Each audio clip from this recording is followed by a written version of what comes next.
Par un matin calme d'avril, un grand ferry sud-coréen transportant des passagers commence soudainement à gîter fortement alors qu'il effectue un virage de routine en naviguant dans le chenal entre les îles. Il y a 443 passagers à bord, dont 325 lycéens en voyage scolaire vers l'île de Jeju. Les élèves et les passagers reçoivent l'ordre de ne pas quitter leur cabine, de ne pas aller sur les ponts extérieurs et de rester dans leur cabine alors que le navire gîte et s'enfonce davantage dans l'eau. Certains ignorent sur les ordres et montent sur le pont supérieur du navire. D'autres font confiance aux instructions du capitaine et de l'équipage. J'ai tout fait pour enquêter sur cette histoire. Lorsque cela a été possible, j'ai utilisé des rapports officiels pour confirmer les détails et, à certains endroits, j'ai abrégé afin de raconter l'histoire de la manière la plus concise possible. Voici ma compréhension des événements. Si vous avez d'autres informations ou des recherches plus poussées, merci de les partager en commentaire. Le Sewol est un ferry RoPax, long de 145 mètres et large de 22 mètres, avec une capacité de transporter 921 passagers, 88 voitures et 60 camions. RoPax signifie un navire roulier doté d'installations pour les passagers. De 1994 à 2012, le Sewol navigue au Japon sous le nom de Ferry Namino en tant que navire de transport de marchandises et de passagers pour la compagnie japonaise A-Line Ferry. En octobre 2012, Shanghai Marine, basée à Incheon en Corée du Sud, achète le Sewol à A-Line Ferry. C'est déjà un navire ancien et quelque peu délabré. Au cours de l'hiver 2012 à 2013, avant que le navire ne soit enregistré en Corée, ils effectuent des modifications assez importantes. Ils ajoutent 2 ponts passagers et agrandissent la cale du navire. La jauge brute du Sewol augmente de 239 tonnes, passant de 6 586 à 6 825 tonnes, ce qui signifie que le volume intérieur du navire est plus grand. Sa capacité de passagers augmente de 116 personnes pour atteindre un total de 956 personnes, équipage compris. Les modifications élèvent le centre de gravité du navire de 50 cm et l'éloignent de la ligne centrale. Après la fin des modifications, le Sewol est inspecté par le registre coréen des navires et jugé apte à naviguer. Lors de l'approbation des modifications, le registre coréen des navires ajuste aussi les limites de transport du Sewol. Ils réduisent en fait la quantité maximale de cargaison que le navire peut transporter, passant de 1450 tonnes à 987 tonnes, et ils augmentent pour la quantité de ballast nécessaire de 1333 tonnes à 1703 tonnes. Bien que Shanghai Marine ait augmenté le volume de la cale du navire et ait l'intention que le navire transporte plus de cargaison qu'auparavant. Les navires deviennent moins stables à cause des modifications, ce qui signifie qu'ils doivent transporter moins de cargaison et ont besoin de plus de ballast pour rester à niveau. Après les inspections, 37 tonnes de marbre supplémentaires sont installées dans la galerie, ce que je suppose être décoratif. Le navire entre en service en mars 2013 avec l'approbation du registre coréen des navires. Cela se produit avant la publication du rapport final. Il est assez difficile de déterminer la chronologie exacte, mais il semble que l'approbation soit donnée sur la base des plans des modifications plutôt que sur le véritable rapport de test après l'inspection. Les plans se révèlent être des documents falsifiés.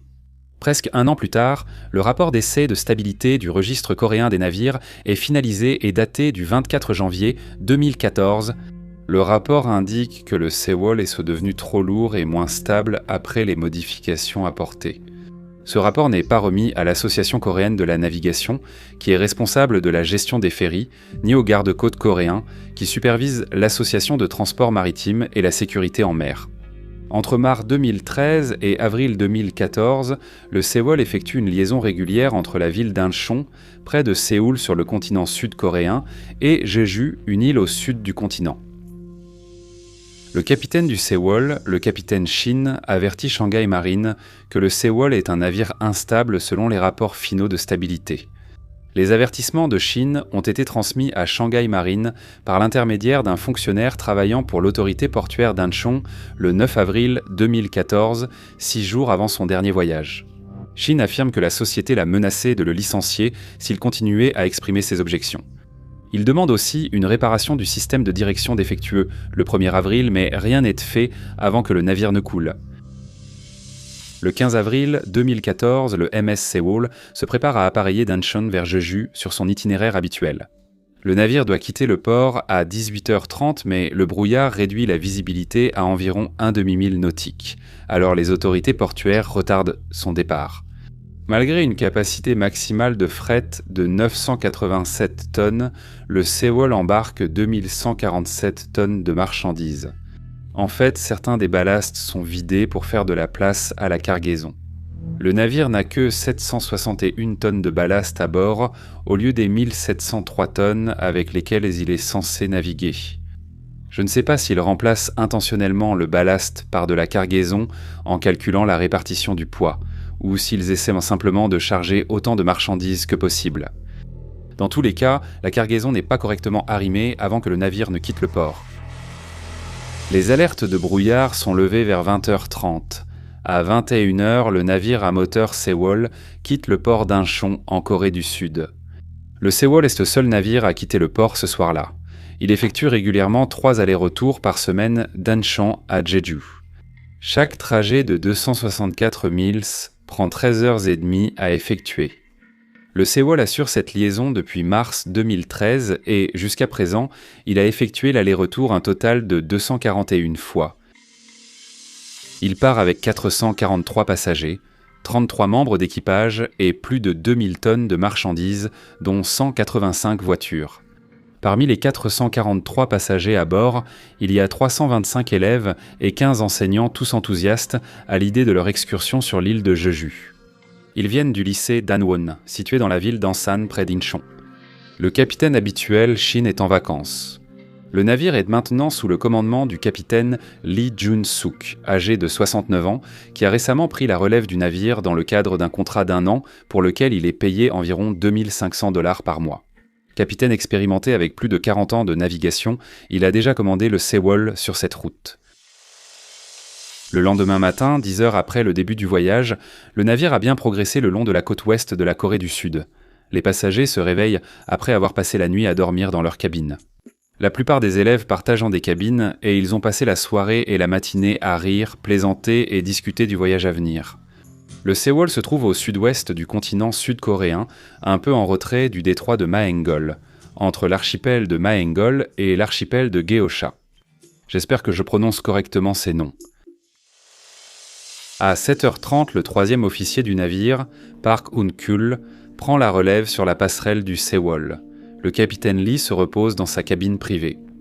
Park est un jeune officier de marine relativement inexpérimenté, âgé de 25 ans et n'ayant qu'une année d'expérience pratique en navigation. 5 mois de cette expérience proviennent de son travail à bord du Sewol. Elle dirige le navire avec le timonier Chun Jong-ki à la barre. Le Sewol suit un cap d'environ 165 degrés à une vitesse d'environ 20 nœuds alors qu'il se dirige vers le détroit de Maengol. Le détroit de Maengol possède certains des courants de marée les plus rapides et les plus imprévisibles des eaux de la péninsule coréenne.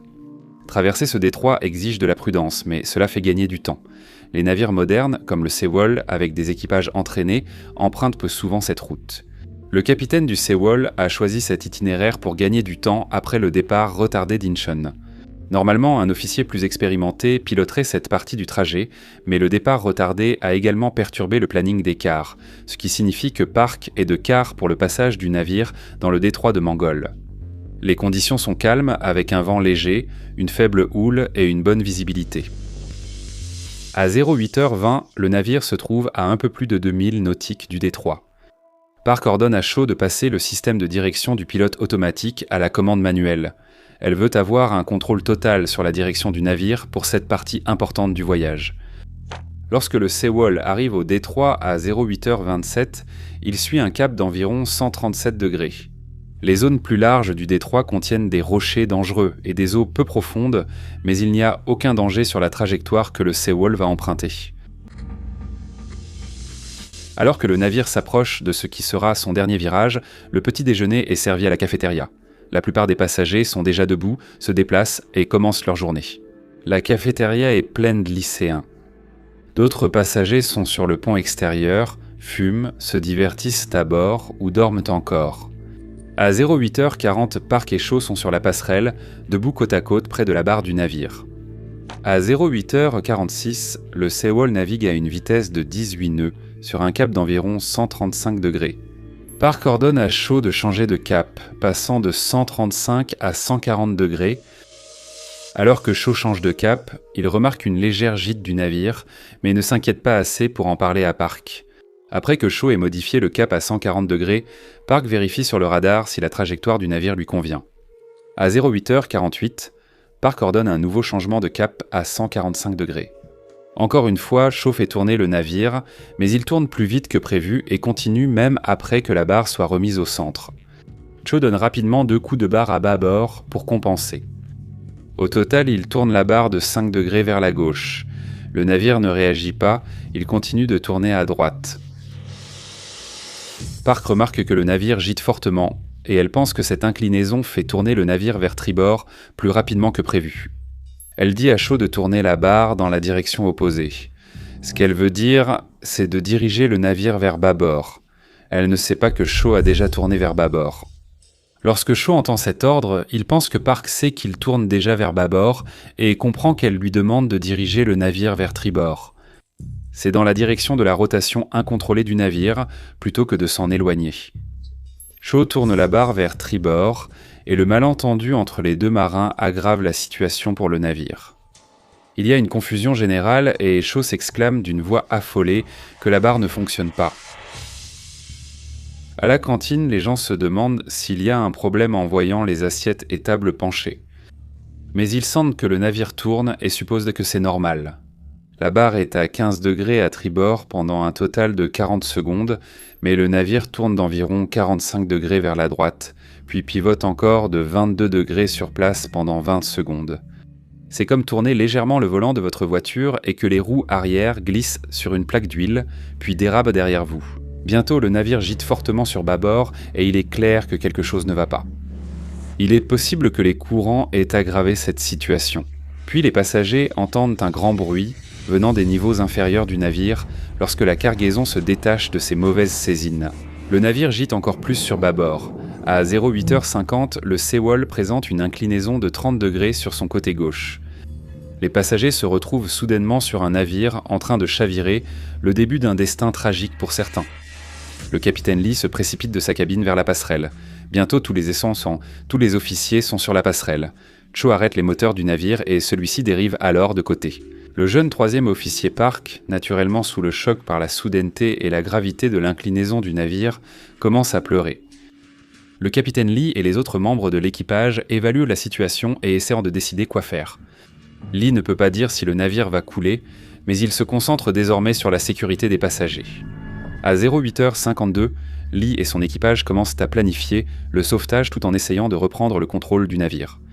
Ils doivent être très prudents quant à la manière de gérer la situation afin que tout le monde puisse être évacué en toute sécurité du navire, si cela devient nécessaire. L'équipage commence à faire des annonces aux passagers pendant que le navire chavire lentement. Ils disent à tout le monde de ne pas bouger, de rester là où ils sont et qu'il est dangereux de se déplacer sur le navire. Ces messages sont diffusés par le système de sonorisation du navire et répétés jusqu'à ce que l'eau commence à inonder les cabines. De nombreux messages visent les élèves du lycée Danwon, leur demandant de ne pas bouger.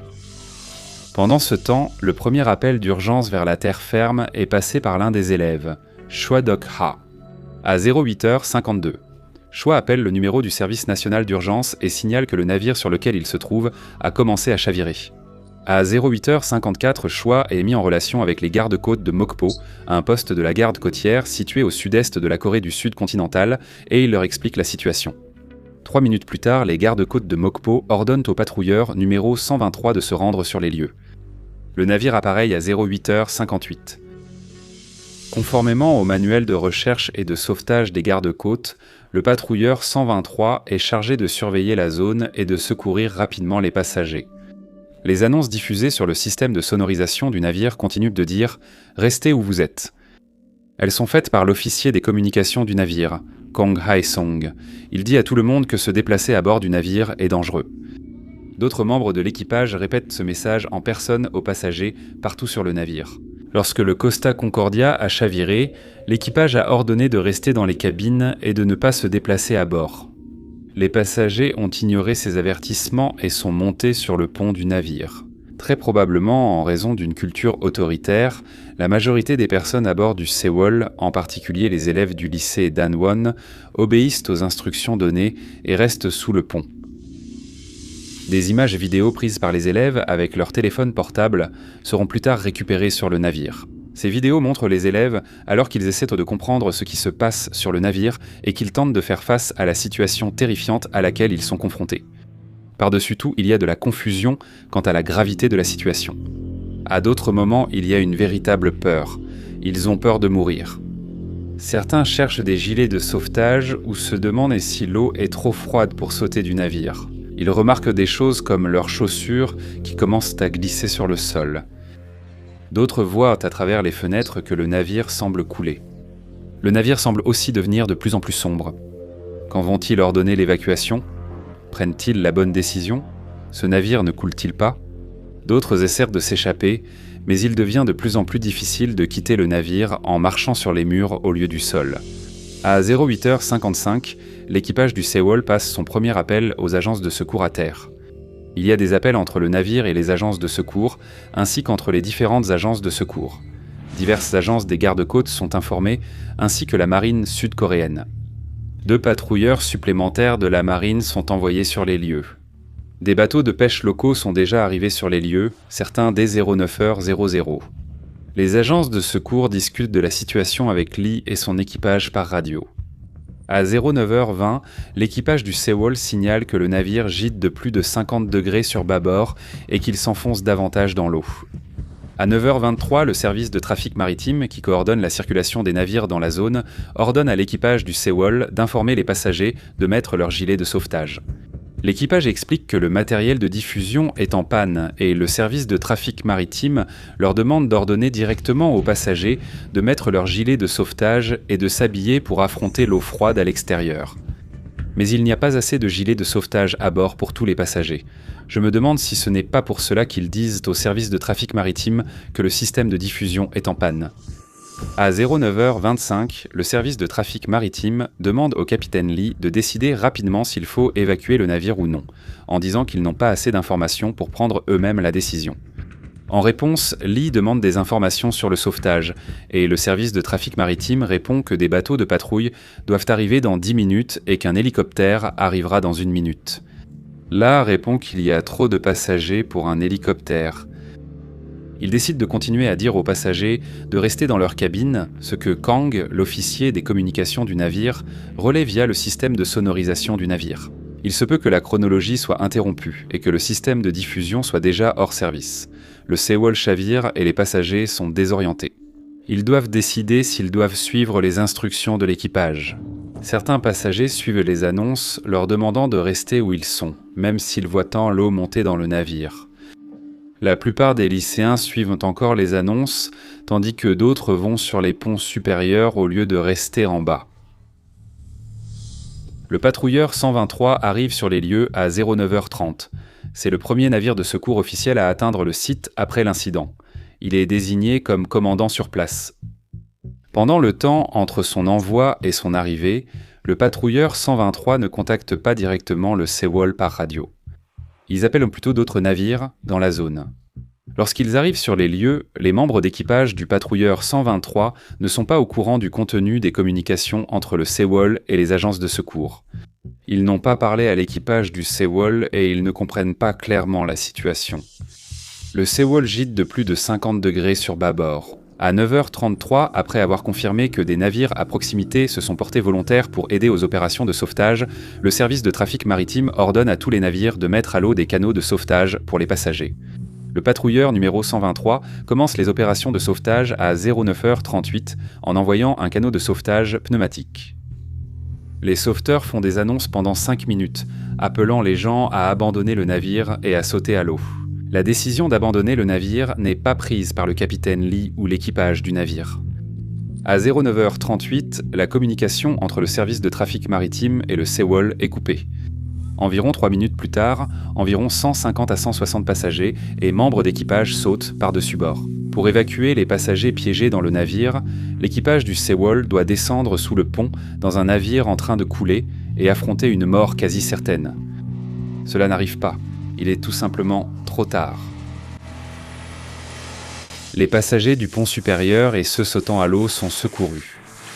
Les sauveteurs ne peuvent pas entrer dans le navire pour secourir les passagers piégés à cause de la gîte trop importante du navire. Incroyablement, l'une des premières personnes secourues est le capitaine du navire, Lee, qui est photographié en train de passer du Sewol à un autre bateau en sous-vêtements. Des centaines de passagers sont encore à l'intérieur du navire, suivant les ordres de Lee de rester là où ils sont pendant qu'il abandonne le navire. Le timonier Shaw, ainsi que le premier et le second officier, font partie des premières personnes à être secourues avec le capitaine Lee à 09h46. Des membres d'équipage piégés dans la passerelle du Sewol sont secourus après avoir brisé les fenêtres. Parmi les 172 survivants, plus de la moitié sont secourus par des bateaux de pêche et d'autres navires commerciaux qui arrivent eux sur les lieux avant les bateaux de secours. Le Sewol coule avec des centaines de passagers, surtout des enfants, encore à bord. Ils ont fait ce qu'on leur a dit et sont restés sous le pont. Leurs cabines se remplissent d'eau et maintenant ils n'ont aucun moyen de s'échapper.